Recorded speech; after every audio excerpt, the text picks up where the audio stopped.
I'm Trevor Dutcher, and I'm the author of Michael McGillicuddy and the Most Amazing Race. I first got the idea for the book really sitting on vacation. My family and I were down in Universal Studios at Harry Potter World, and kind of came, we were just sitting there. I was completely checked out, didn't have to worry about work or anything else, and I just kind of looked around and I thought, somebody wrote a book, and a book became multiple books, and multiple books became movies, and now we have this land. That's pretty amazing. What would happen if I wrote a book? And then I just sort of pondered, like, what would if I was going to write a book, what would I write a book about?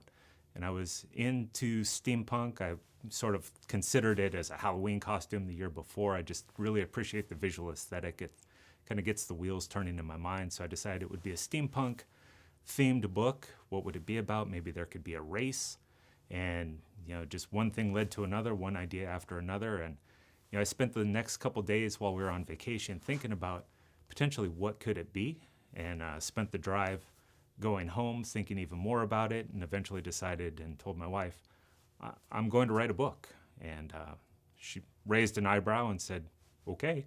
And 3 years later, here we are. Authors tend to be one of two varieties, either a pantser or a plotter. Pantsers, they just fly by the seat of their pants. Plotters like to have a plan.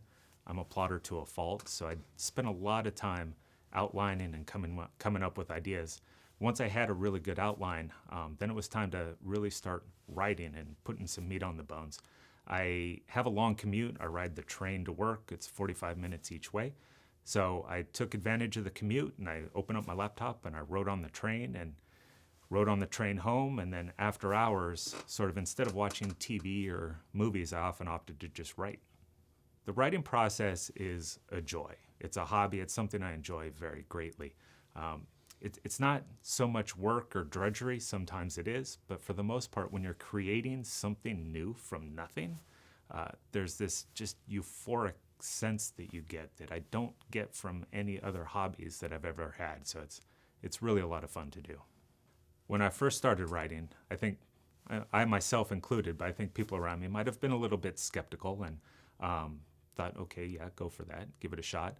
But as I spent more time doing it and my wife could see how much I enjoyed it, she kind of thought, she became very supportive of it. She's always talked about, you should get a hobby, you should do something that you really enjoy. And I finally found it, in my 40s.